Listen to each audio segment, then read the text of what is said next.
چلیں اب آ جاتے ہیں اپنی تفسیر کی طرف. اعوذ باللہ من الشیطان الرجیم. بسم اللہ الرحمن الرحیم. سورۃ الانعام آیت نمبر 73. وَهُوَ الَّذِي خَلَقَ السَّمَاوَاتِ وَالْأَرْضَ بِالْحَقِّ وَيَوْمَ يَقُولُ كُن فَيَكُونُ قَوْلُهُ الْحَقُّ وَلَهُ الْمُلْكُ يَوْمَ يُنفَخُ فِي الصُّورِ عَالِمُ الْغَيْبِ وَالشَّهَادَةِ وَهُوَ الْحَكِيمُ الْخَبِيرُ.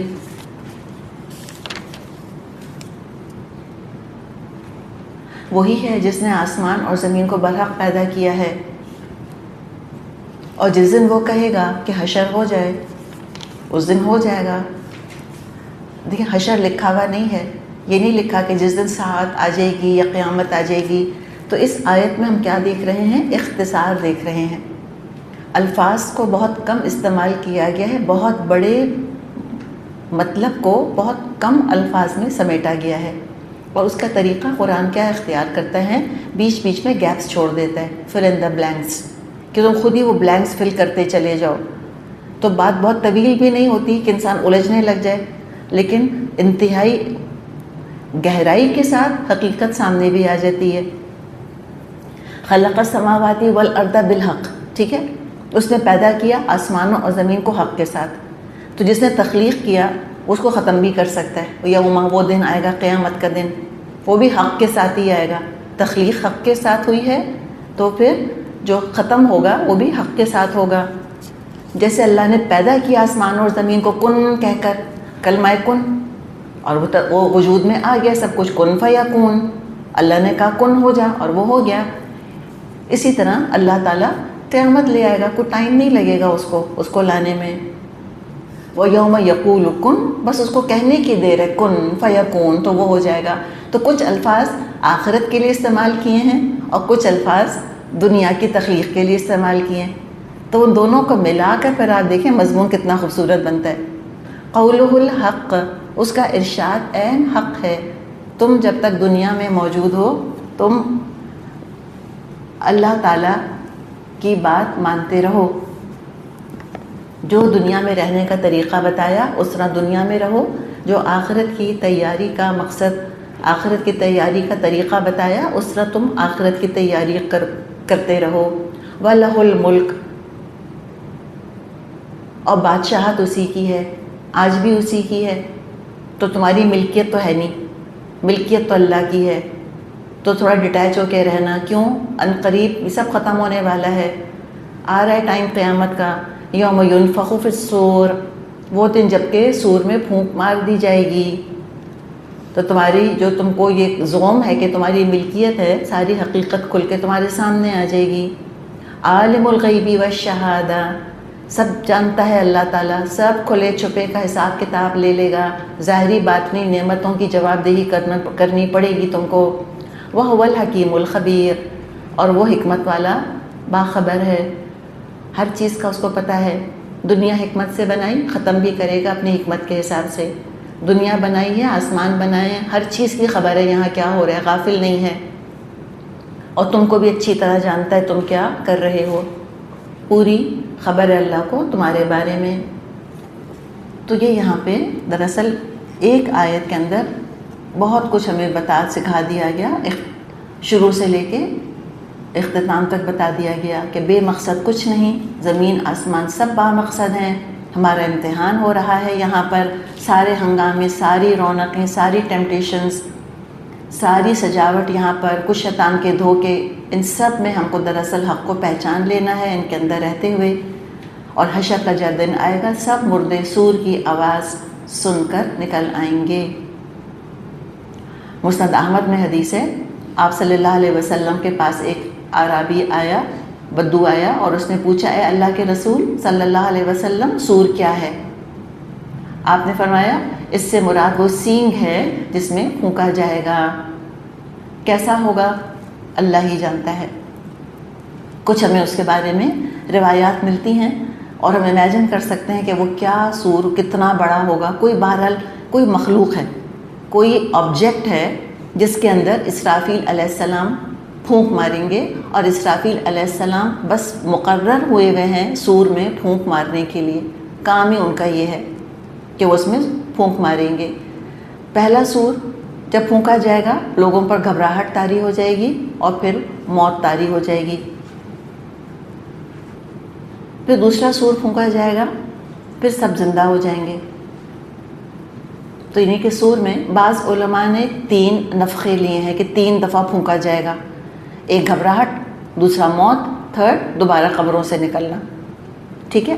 کسی نے کہا کہ نہیں 2 نفخے ہیں. نفخے مطلب 2 دفعہ پھونکا جائے گا سور میں. ایک دفعہ سور میں پھونکا جائے گا تو نفخت الفزع کہتے ہیں. فازع عین، نفخت الفزع، لوگوں پر گھبراہٹ طاری ہو جائے گی اور پھر گھبراہٹ ہوتے ہوتے ہوتے موت کی شکل میں ختم ہو جائے گی. پھر اللہ جب تک چاہے گا مرے رہیں گے، پڑے رہیں گے. پھر کیا ہوگا؟ پھر آئے گا نفخت القیام. پھر ایک اور دفعہ سور میں پھونکا جائے گا، سب اٹھ کھڑے ہوں گے، سب قبروں سے نکل آئیں گے. اور اللہ سب جانتا ہے، اللہ حکمت والا ہے اور باخبر ہے. اچھا، اب اگلا مضمون ہم دیکھتے ہیں جو آ رہا ہے.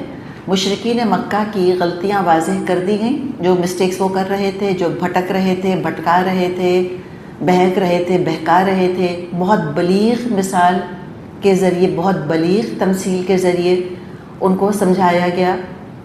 اور اب توجہ خود ان مشرکین مکہ کے جد امجد اینسیسٹر ابراہیم علیہ السلام کی طرف مبذول کروائی جا رہی ہے کہ تم دین ابراہیمی پر ہونے کا دعویٰ کرتے ہو.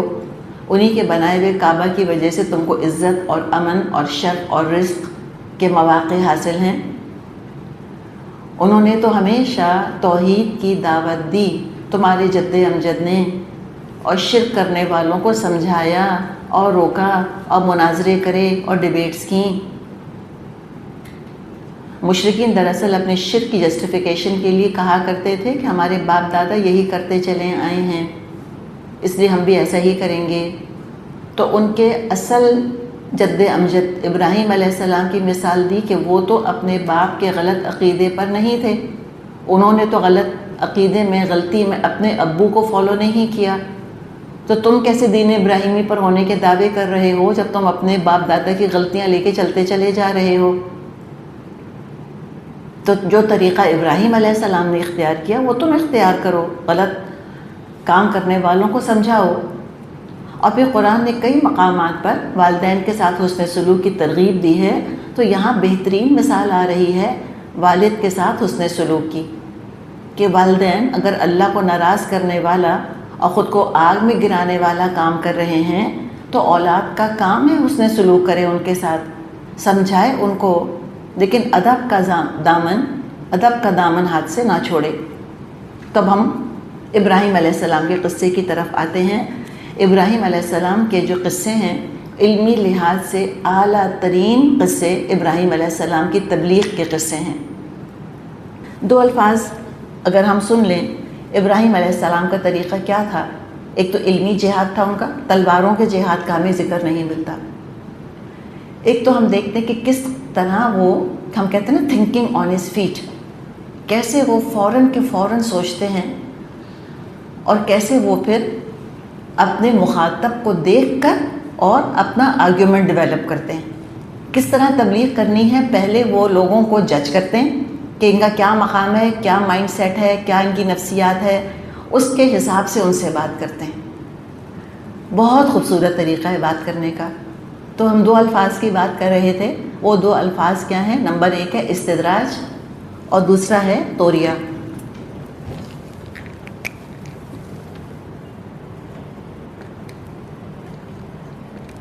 استدراج اور توریہ. استدراج کیا ہوتا ہے؟ استدراج دراصل یہ ہوتا ہے کہ مخالف جو کہہ رہا ہے، جو مخالف آرگیومنٹ پیش کر رہا ہے، گفتگو کا آغاز کیا جائے. کس طرح کیا جائے؟ مخالف کی ہاں میں ہاں ملا کر کہ ہاں ہاں تم ٹھیک کہہ رہے ہو، ایسی ہی بات ہے، ٹھیک ہے، اچھا ہاں اچھا ایسی ہی بات ہے. اس کو اطمینان دلا دیا جائے، وہ ریلیکس ہو جائے، ٹھیک ہے، اس کی ڈیفنسز ڈاؤن ہو جائیں.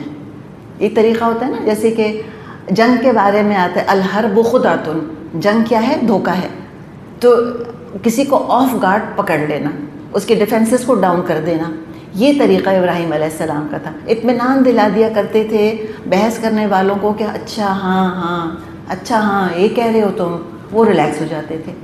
پھر ایک ایک کر کے ان کے نقطۂ نظر پر سوالات اٹھانا کہ اچھا تم یہ کہتے ہو تو پھر یہ کیوں ہو رہا ہے، اچھا تم ایسے کہتے ہو تو پھر یہ کیوں ہو رہا ہے. آخر میں مخالف کو اپنے نقطۂ نظر کا قائل کر دینا، اس کو کہتے ہیں استدراج. آسان طریقہ نہیں ہے یہ، اس کے لیے بڑا علم چاہیے، بڑا ٹھنڈا مزاج چاہیے. اگر مخالف سے بات کرتے کرتے غصہ آ گیا تو غصہ تو عقل پہ پردہ ڈال دیتا ہے، پھر تھنکنگ پروسیس انسان کا شارپ نہیں رہتا، پھر آرگیومنٹس انسان سوچ نہیں سکتا. تو کتنی پرسکون طبیعت والے ہوں گے، کیا سیلف کنٹرول ہوگا ان کے اندر، کیا ان کی ذہانت ہے. جینیس تھے ابراہیم علیہ السلام، معمولی ذہین انسان بھی نہیں، جینیس لیول کے انسان تھے. اور اس کے لیے بہادری چاہیے، کانفیڈنس چاہیے. انہوں نے بادشاہ کے دربار میں کھڑے ہو کے بھی بات کری اس سے، اور مشتعل ہجوم کو بھی انہوں نے سنبھالا. یہ بادشاہ والا طریقہ سورہ بقرہ میں پڑھ چکے. مشتعل ہجوم کو سنبھالنے والا جو ان کا انداز تھا سورہ انبیاء میں ہم پڑھیں گے. اور یہاں عوام سے بات کرنے کا طریقہ وہ ہم دیکھ رہے ہیں جو یہاں آ رہا ہے. تو یہاں ہمیں استدراج والا طریقہ بہت نمایاں نظر آئے گا. اچھا، ایک اور طریقہ جو ہم دوسرا لکھا ہے توریہ. توریہ کیا ہوتا ہے؟ بالکل سچ بولنا، اس سچ کے اندر گیپس چھوڑ دینا، اور وہ گیپس جو ہے وہ سننے والا خود ہی فل کرتا چلا جا رہا ہے. سچ بول رہا ہے، بولنے والا جھوٹ نہیں بول رہا، وہ بالکل سچ کہہ رہا ہے، لیکن جو سننے والا ہے وہ مس انڈرسٹینڈ کر رہا ہے، وہ کچھ اور سمجھ رہا ہے، اپنی طرف سے وہ فل کر رہا ہے اور وہ غلط نتیجے پر پہنچ رہا ہے. یہ طریقہ ہوتا ہے دراصل توریہ کا. تو یہ تھا طریقہ ابراہیم علیہ السلام کا. اس طرح انہوں نے بات کی، اس طرح انہوں نے بحث کی. تو اچھا جی، اب ان کا ہم دیکھتے ہیں، شروع ہو رہا ہے قصہ. فرمایا وَإِذْ قَالَ ابراہیم، اور جب کہا ابراہیم علیہ السلام نے لِأَبِيهِ، اپنے والد سے، آزر، نام ان کا تھا آزر، أَتَتَّخِذُ أَصْنَامًا آلِهَةً، کیا آپ بتوں کو خدا بنا رہے ہیں؟ اصنام بھی صنم کی جمع ہے، آلہہ بھی الہ کی جمع ہے، یعنی مشرک. کہا جاتا ہے یہ آزر جو تھے یہ نمرود بادشاہ کے دربار میں ہیڈ آئیڈل میکر تھے، بت ساز تھے، بت تراش تھے. پچھلی کتابوں میں کا نام تاریخ یا تاریخ آتا ہے، تاریخ ہا کے ساتھ یا تاریخ خا کے ساتھ. قرآن نے آزر کہا ہے. اس پر بھی بڑی بحثیں کی ہیں علماء نے، اور لوگوں نے بڑے بڑے اعتراض کیے ہیں کہ یہ کیا قرآن نے آزر نام بیان کر دیا، آزر تو نام ہی نہیں تھا، ان کا نام تو تارے تھا جو تورات میں یا گاسپلز وغیرہ میں، انجیل میں لکھا ہے. واللہ عالم، ہم اس بحث میں نہیں جا رہے. جو بھی نام تھا اللہ نے کہا کہ لی ابی ہی آزر. انہوں نے کہا اپنے باپ آزر سے کہ کیا تم ان بتوں کو، ان اصنام کو تم الہ بنا کر، خدا بنا کر پوج رہے ہو؟ تو یہ غلطی پوائنٹ آؤٹ کی اپنے والد کی. انی، بے شک میں، اراکا، میں دیکھ رہا ہوں آپ کو، وقومک، اور آپ کی قوم کو، فی ضلال مبین، وہ تو کھلی گمراہی میں ہیں، یہ تو ایبسلیوٹ ایرر ہے جو کر رہے ہیں. اچھا دیکھیں، سننے میں ہمیں بڑا سخت لگ رہا ہے تو ایسے نہیں کہا ہوگا. دیکھیں بات وہی ہے جو پچھلی والی آیت میں انداز ہم نے دیکھا تھا کہ ایک بڑے مضمون کو سمیٹنا ہے. کس طرح سے ابراہیم علیہ السلام نے تبلیغ شروع کری ہوگی، کیسے بات کی ہوگی ان سے، وہ پورا قصہ نہیں سنایا، بس یہ کہا کہ یہ خلاصہ ہے ان کی دعوت کا. کتنے سال لگے تھے اس کے اندر، کتنے مرحلوں سے گزرے تھے، وہ سارا یہاں بیان کرنا مقصد نہیں. تو کہا کہ اچھا پوائنٹ کیا ہے، پوائنٹ ٹو ٹیک از کہ جو بھی بت بناتا ہے وہ دراصل گمراہ ہے. اور اگر کہیں بت پرستی دیکھیں تو بت پرستی سے روکنا چاہیے، چاہے وہ اپنے سگے رشتہ داری کیوں نہ ہو، والدینی کیوں نہ ہو. تو والدین کی خدمت ضروری ہے، والدین کی اطاعت غلطیوں کے اندر فرض نہیں ہے کہ والدین جو غلط عقیدہ بیان کر دیں اولاد آنکھ بن کے چل پڑے، اس کے اوپر نہیں، آنکھ بند کر کے نہیں چل پڑنا اس کے اوپر. تو خدمت میں اور اندھی اطاعت کے اندر بڑا فرق ہے، جس کو ہم تقلید کہتے ہیں آج کل. ہم کہتے ہیں بس تقلید کرنی ہے، جو بتا دیا وہی کرنا ہے۔ بھئی علم کی روشنی میں پرکھ کے تو دیکھو کہ جو دین کا علم تم تک پہنچا ہے سچا ہے یا ملاوٹ والا ہے یا غلط فہمی پر مبنی ہے یا غفلت کی وجہ سے گیپس رہ گئے ہیں اس کے اندر، تو دیکھو ذرا، خود کوشش کرو۔ تو غلط عقیدہ اگر ہے تو بالکل روکنا چاہیے۔ کہا کہ آپ کی قوم تو گمراہی کے اندر ہے، وہ صحیح راستے پر نہیں ہے۔ وَكَذَلِكَ نُرِي إِبْرَاهِيمَ مَلَكُوتَ السَّمَاوَاتِ وَالْأَرْضِ وَلِيَكُونَ مِنَ الْمُوقِنِينَ۔ ابراہیم علیہ السلام کو اسی طرح ہم زمین اور آسمان کا نظام سلطنت دکھاتے تھے، اور اس لیے دکھاتے تھے کہ وہ یقین کرنے والوں میں سے ہو جائے۔ اللہ تعالیٰ نے کیوں دکھا دیا ابراہیم علیہ السلام کو یہ سارا معاملہ؟ اس لیے کہ اللہ تعالیٰ نبیوں کی اسپیشل خصوصی ٹریننگ کیا کرتا تھا، اور یہ ہم یہاں دنیا میں بھی دیکھتے ہیں کہ جس کو کوئی خاص کام دینا ہوتا ہے، بہرحال اس کی ٹریننگ کی جاتی ہے۔ پہلے ٹائم آؤٹ ہوتا ہے، سکھایا جاتا ہے، سمجھایا جاتا ہے۔ کوئی گھڑی ساز ہے، اس کو گھڑیاں ٹھیک کرنی ہیں تو پہلے گھڑی کھول کر گھڑی کا کور ہٹا کر اور مشینری دکھاتے ہیں۔ کوئی میکینک بننا چاہتا ہے تو گاڑی کا جو بونٹ ہے وہ اٹھا کر اور نیچے انجن کے تار، انجر پنجر دکھاتے ہیں کہ دیکھو یہ تار یہاں جوڑا ہے، اس کی وجہ سے یہ ہو رہا ہے۔ تو ہم بھی کائنات کو سمجھیں کہ کور کے طور پہ دیکھ رہے ہیں۔ سورج نکل رہا ہے، سورج ڈوب رہا ہے، لوگ زندہ ہو رہے ہیں، مر رہے ہیں، مخلوق پیدا ہو رہی ہے، مخلوق مر رہی ہے۔ اس کی ایکچوئل ورکنگ کیا ہے وہ ہم کو نہیں معلوم۔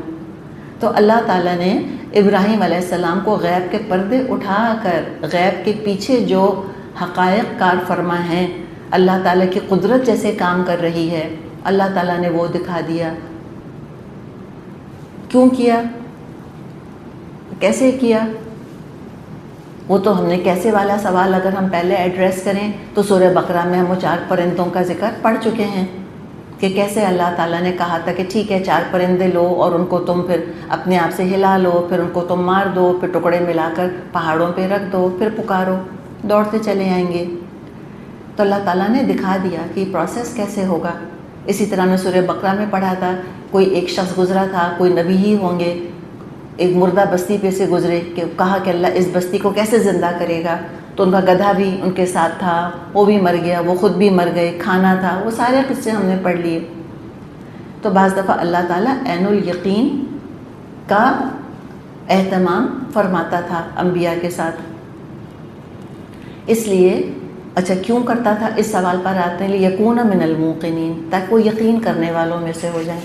وہ کہتے ہیں کہ لیس الخبر کالمعائنہ، خبر جو ہے وہ معائنے جیسی چیز نہیں ہے۔ کہاں یہ ہونا کہ اچھا ہم نے سنا، اور کہاں یہ کہ ہم نے آنکھوں سے دیکھا۔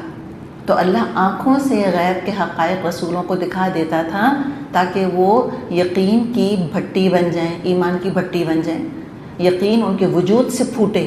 اس لیے کہ اتنے لوگوں کو ہدایت پہنچانی ہوتی تھی، اتنی اہم ذمہ داری ان پر ڈالی جاتی تھی کہ آبویسلی پھر ان کو اللہ تعالیٰ اس طرح سے ٹرین کر دیتا تھا۔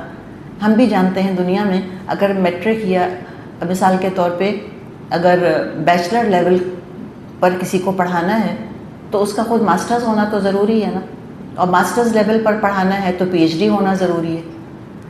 تو بیچلر لیول کا تو بیچلر لیول کو نہیں پڑھا سکتا، ماسٹر لیول کا تو ماسٹر لیول کو نہیں پڑھا سکتا، ایک درجہ اوپر ہونا ضروری ہے۔ تو جن لوگوں کو غیب کے علوم کے بارے میں آگاہ کرنا تھا تو پھر اللہ نے ایک سٹیپ اوپر ان کو رکھا اور ان کو بتا دیا کیا کچھ ہوا اور کیسے ہوتا ہے۔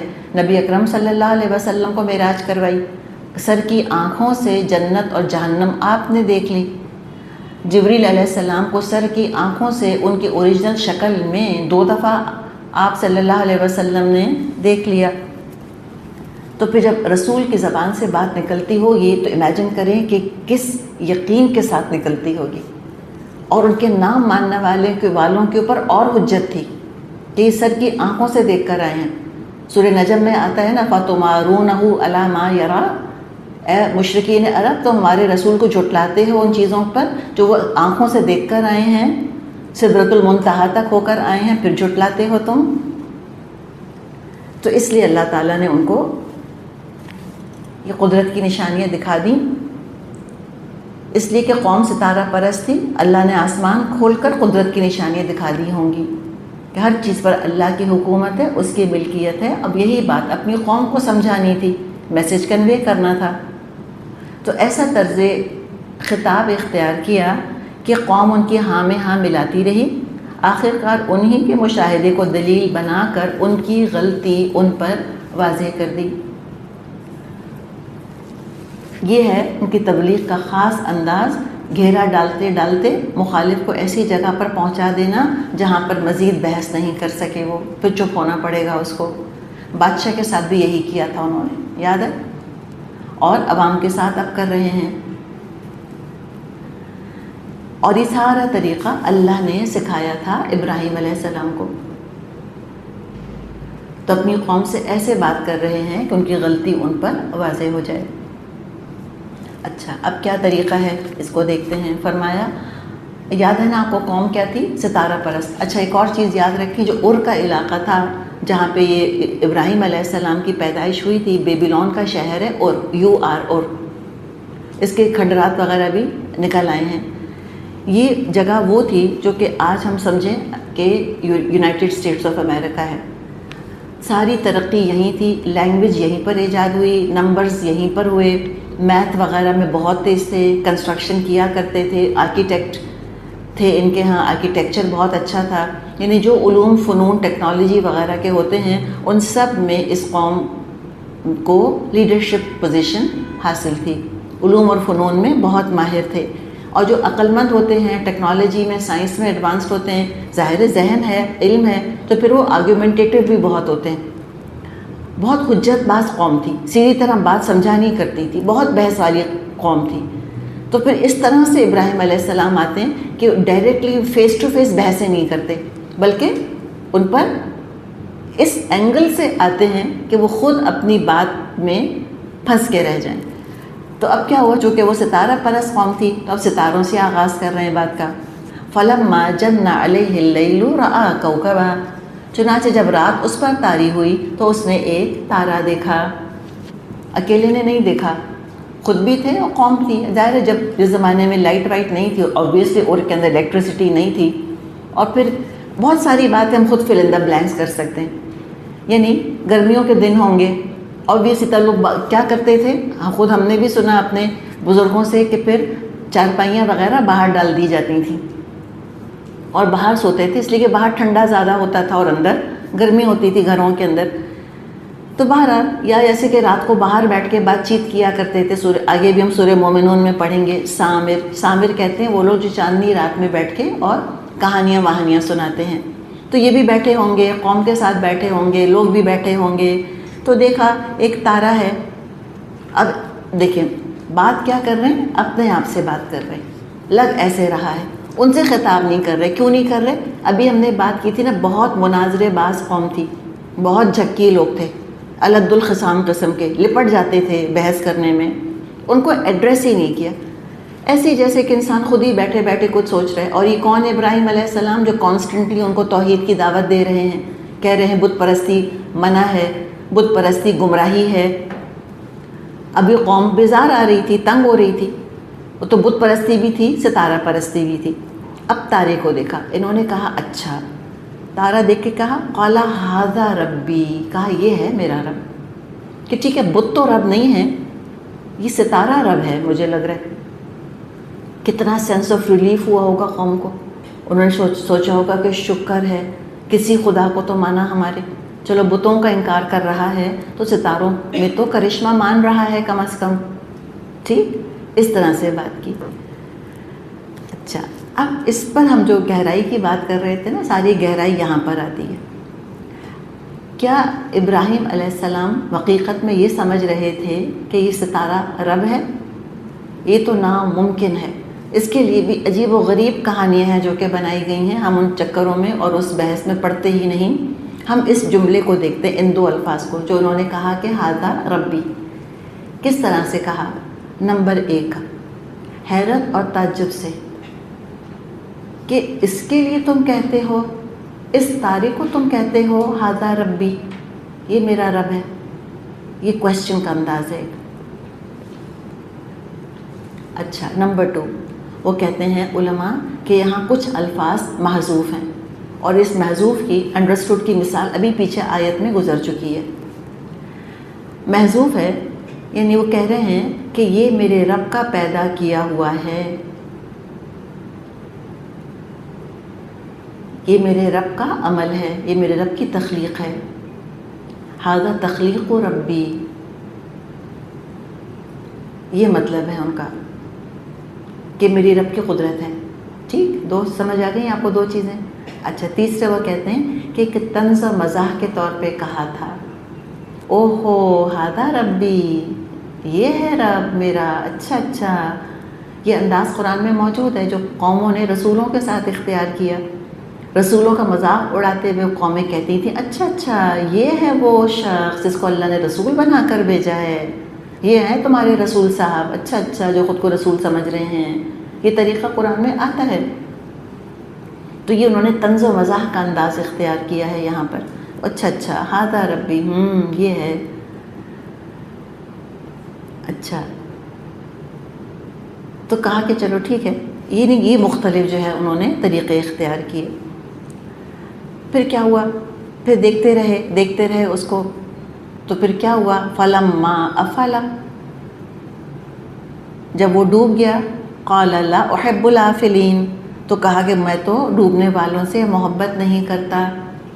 یعنی مشاہدہ چلتا رہا، آبزرو کرتے رہے، چمکتا رہا تارا. اس کے بعد ظاہر ہے جب سورج نکلنے کا وقت آتا ہے، صبح ہو رہی ہوتی ہے تو تارے مدھم پڑنے لگتے ہیں.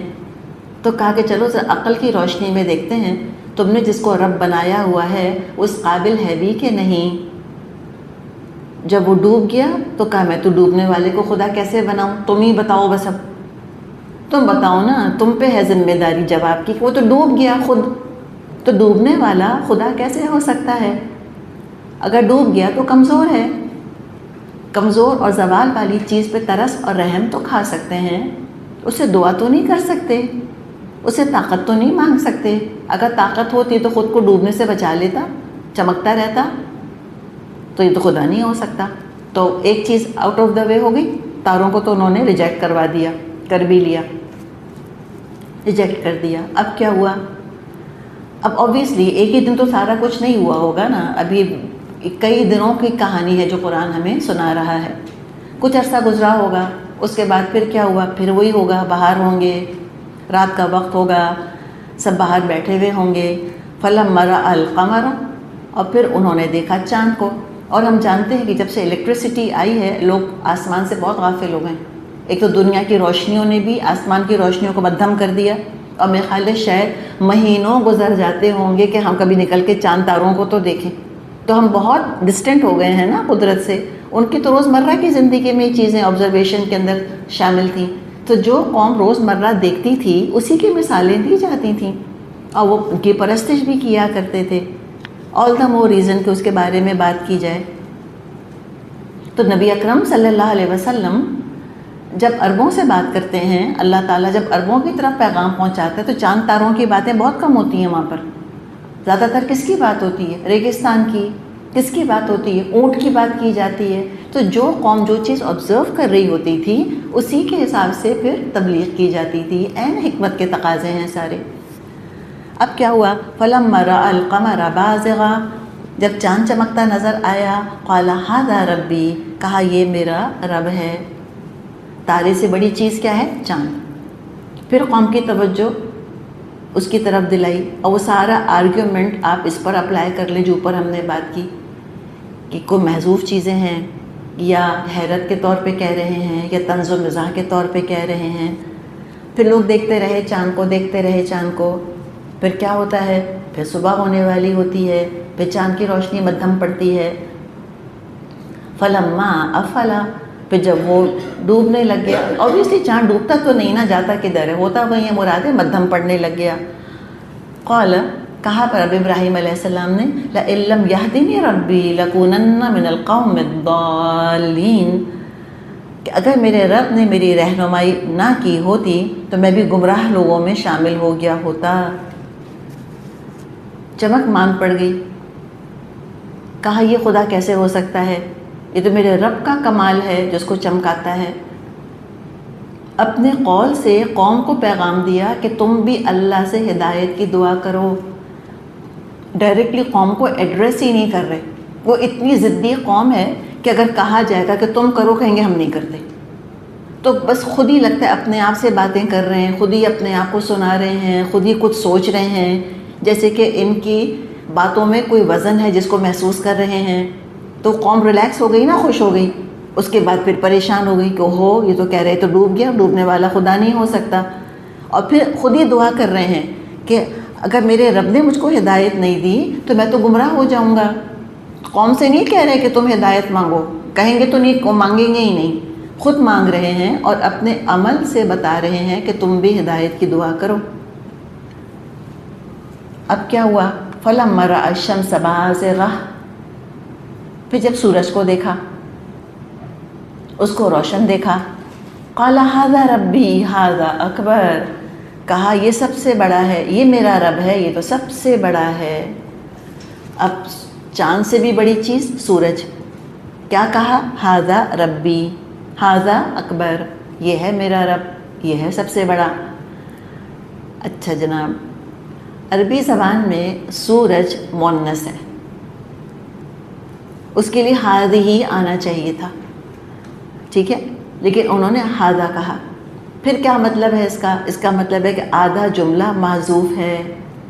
ہاذا ربی من یفعل، یہ میرا رب ہے جو کر رہا ہے، میرے رب کا کیا ہوا ہے، میرے رب کا کام ہے یہ. تو کہا یہ بہت بڑا ہے. قوم کیا؟ اچھا یہ تو بالکل سچ کہہ رہے ہیں، یہ کوئی شرک نہیں کر رہے ابراہیم علیہ السلام، مذاق میں بھی یا حجت کے طور پہ بھی شرک نہیں کر رہے کہ اس کو اپنا رب کہہ رہے ہوں. قوم کچھ اور سمجھ رہی ہے کہ واقعی یہ سورج کو رب سمجھ رہے ہیں. اب کیا ہوا؟ فَلَمَّا أَفَلَتْ، اب دیکھیں افلت مؤنث کا صیغہ آ گیا کہ سورج جب، یعنی ہم لٹرل ٹرانسلیشن کریں تو کیا بنے گا؟ جب سورج ڈوب گئی. ہم ڈوب گئی تو نہیں کہتے ہیں نا، ہم تو کہتے ہیں سورج ڈوب گیا. یہ دکھایا کہ دیکھو شام ہو گئی، سورج ڈوب گیا.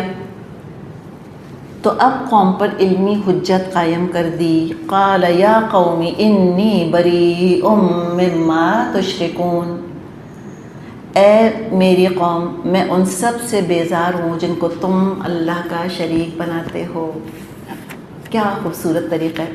چپ ہو کے رہ گئے ہوں گے، ایک لفظ نہیں بول سکے ہوں گے، ضد کی وجہ سے مانا نہیں، لیکن کنونس تو ہو گئے ہوں گے. جیسے وہ بادشاہ تھا نا، کنونس ہو گیا تھا، کنورٹ نہیں ہوا. یہ قوم بھی ایسی ہے، کنونس ہو گئی کہ جو آرگیومنٹ ہے 100% جو ہے وہ واٹر ٹائٹ آرگیومنٹ ہے. تو علماء کہتے ہیں کہ علمی جہاد سب سے پہلے ابراہیم علیہ السلام نے کیا. ریشنل تھنکنگ کی ابتدا ابراہیم علیہ السلام سے ہوئی. عقل سے علمی حجت قوم پر قائم کری. سمپل جو آج ہم طریقے استعمال کرتے ہیں نا، سائنٹیفک ریسرچ، سائنٹیفک میتھڈالوجی جو ہے، آبزرو کرنا، انفر کرنا، انہی بنیادوں پر ریسرچ کی جاتی ہے آج کل. Confirmation by elimination. کنفرم کس طرح سے کیا؟ چیزوں کو ایلیمینیٹ کرتے کرتے. اچھا یہ بھی نہیں ہے، یہ بھی نہیں ہے، یہ بھی نہیں ہے، اس کا مطلب ہے کوئی خدا نہیں ہے ان میں سے. اس کا مطلب ان کا بنانے والا خدا ہے، ان کو لانے والا خدا ہے، کوئی اور ہستی ہے. یہ خود نہیں چمک رہے، کوئی چمکا رہا ہے. یہ خود نہیں آ رہے، کوئی لا رہا ہے. اپنی مرضی سے نہیں جا رہے، کوئی لے جا رہا ہے. تو جو ان کا خدا ہے وہ میرا بھی خدا ہے. یہ خود تو خدا نہیں ہو سکتے. تو پہلے کیا کیا؟ ایک اسمپشن بنایا، پھر آبزرو کیا، اس کے بعد انفر کیا. یہ ہے ریشنل اپروچ. پھر اپنا پوائنٹ پروف کر دیا. جیسے کہتے تھے نا، کہتے ہیں سائنس میں، میتھ وغیرہ میں، QED، کوائٹ ایزیلی ڈرائیوڈ. تو بہت آسانی سے نتیجہ ڈرائیو کر کے قوم کے آگے رکھ دیا کہ دیکھو اللہ ایک ہی ہے، ایک ہی ہستی ہے. اور لوگوں کے سامنے صاف انہوں نے کہہ دیا کہ میں تو اس شرک سے بیزار ہوں جو تم کرتے ہو. انی وجہت وجہی للذی فطر السماوات والارض حنیفا وما انا من المشرکین. اور میں نے تو یکسو ہو کر اپنا رخ اس ہستی کی طرف کر لیا جس نے زمین اور آسمانوں کو پیدا کیا ہے، اور میں ہرگز شرک کرنے والوں میں سے نہیں ہوں. حق کا سفر طے کروا دیا، قوم کو حق تک لے آئے، اور پھر خود حق کا اعلان کر دیا.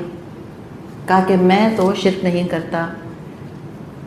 وما انا من المشرکین، مشرکین اسم ہے، نہ کبھی پہلے میں نے شرک کیا ہے نہ کبھی میں آئندہ شرک کروں گا۔ لیکن فعل جب آتا ہے نا، فعل کے اندر زمانہ ہوتا ہے، تو وہ کام ٹیمپرری ہو سکتا ہے کہ آج شرک نہیں کر رہا، کیا پتہ کل کروں، لیکن یہاں پہ فعل نہیں آیا، ورب نہیں آیا، ناؤن آیا ہے، نہ کبھی کیا ہے نہ کبھی کروں گا۔ میں نے تو اپنا رخ، اپنا چہرہ کس ہستی کی طرف کر لیا ہے؟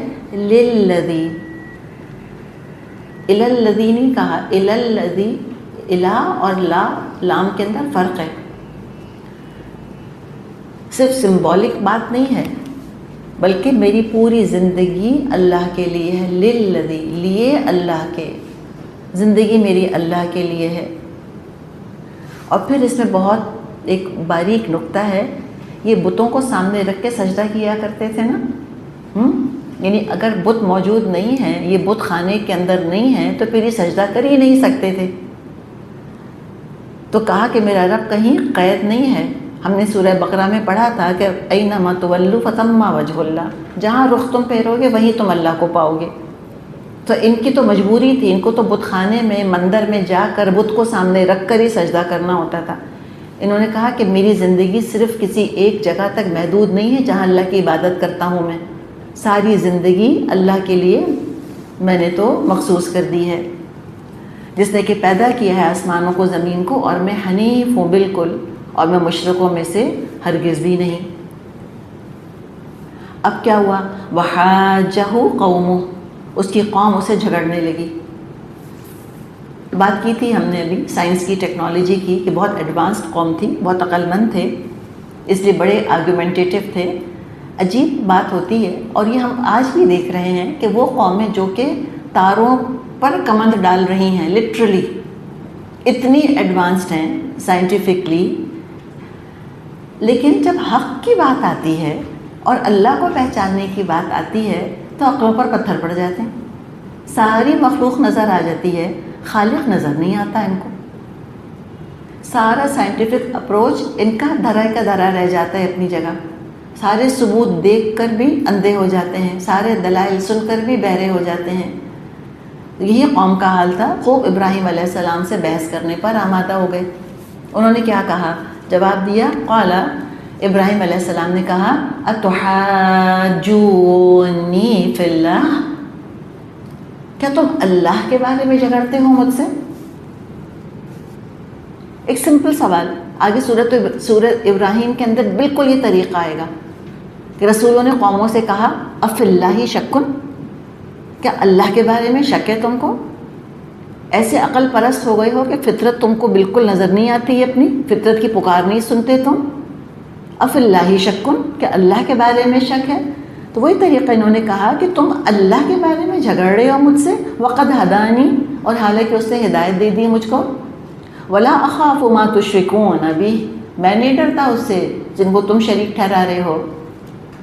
تو پھر کیا چیز اس کے اندر انڈرسٹوڈ ہے کہ قوم نے بہت ڈرایا دھمکایا ہوگا کہ ابراہیم ہمارے معبودوں کو برا بھلا کہتے ہو، دیکھنا کیا پھٹکار پڑے گی تمہارے اوپر، کیا نحوست آئے گی۔ تو صاف کہہ دیے توحید کے عقیدے پہ میں عمل کرتا ہوں، مجھے کوئی خوف نہیں ہے جن کی دھمکیاں تم مجھ کو دیتے ہو۔ اور یہ افسوس کی بات کہ بعض دفعہ مسلمان گھرانوں کے اندر بھی یہ معاملہ ہو جاتا ہے کہ کوئی پیر صاحب ہیں، ان کی نیاز دلوانی ضروری ہے، کہتے اگر نیاز نہیں دلوائیں گے تو دیکھنا یہ مشکل اور یہ بلائیں آ جائیں گی۔ تو کہا کہ مجھے نہ ڈراؤ، میں نہیں ڈرتا ان سے، کوئی ڈر نہیں مجھ کو جن کو تم شریک ٹھہراتے ہو ان سے، الا ان یشاء ربی شیئا، اگر میرا رب کچھ چاہے تو وہ ضرور ہو سکتا ہے۔ یعنی میں یہ دعویٰ نہیں کر رہا کہ تمہارے جھوٹے معبودوں کو ٹھکرا کر اور پھر کبھی کوئی مشکل پریشانی مجھ پر آئے گی ہی نہیں، آ سکتی ہے، توحید پرست پر بھی، موحد پر بھی مشکلات آ سکتی ہیں، جھوٹے معبودوں کی وجہ سے نہیں آئیں گی، ان کا کوئی زور نہیں ہے، وہ بے بس مخلوق ہیں، اگر رب چاہے گا تو آئیں گی۔ ہاں، رب نے اگر فیصلہ کر لیا، دکھ ہے، بیماری ہے، غم ہے، بچوں کا موت کا مرنا ہے، پیاروں کا دنیا سے چلا جانا، کوئی جانی مالی نقصان ہو سکتا ہے ایبسلیوٹ. وہ یہ کہہ رہے ہیں کہ توحید کوئی انشورنس نہیں ہے قسمت کا کہ جو توحید پر چل پڑے گا اس کو کبھی کوئی نقصان پہنچے گا ہی نہیں. کہا کہ ہاں الا ان یشاء ربی شیئا، پہلے ہی کہہ دیا، ورنہ کیا ہوتا کہ انہوں نے کہا تھا میں تمہارے معبودوں سے نہیں ڈرتا، اور پھر ابراہیم علیہ السلام بیمار ہو جاتے تو کہتے واہ تم کیسے بیمار ہو گئے. تو انہوں نے پہلے پری ایمپٹ کر دیا ان کو، اس سے پہلے کہ وہ مزید بحث اور جھک شروع کریں. کہا کہ میرا رب چاہے گا تو بیمار ہو جاؤں گا. اور یہ کہاں آتا ہے؟ یہ بھی قرآن میں آتا ہے سورۃ الشعراء کے اندر کہ ابراہیم علیہ السلام نے کیا کہا تھا، وَإِذَا مَرِضْتُ فَهُوَ يَشْفِينِ، جب میں بیمار ہوتا ہوں میرا رب مجھ کو شفا دے دیتا ہے. وَسِعَ رَبِّ كُلَّ شَيْءٍ عِلْمًا، میرا رب علم کے لحاظ سے ہر چیز پر چھایا ہوا ہے. افلا تتذکرون، پھر کیا تم ہوش میں نہیں آؤ گے؟ کیسے سمجھا رہے ہیں، کیسے بتا رہے ہیں قوم کو، بھرپور سمجھانے کی کوشش کر رہے ہیں. اور دوسرے میں بھی دیکھتے ہیں کہ جو مشرک مذاہب ہیں ان میں خوف کا ایلیمنٹ زیادہ ہوتا ہے کہ دولت کی دیوی ناراض ہو گئی تو دولت لے لے گی، زرخیزی کی دیوی خفا ہو گئی تو کھیت جو ہے وہ بیکار ہو جائیں گے، بنجر ہو جائے گی زمین.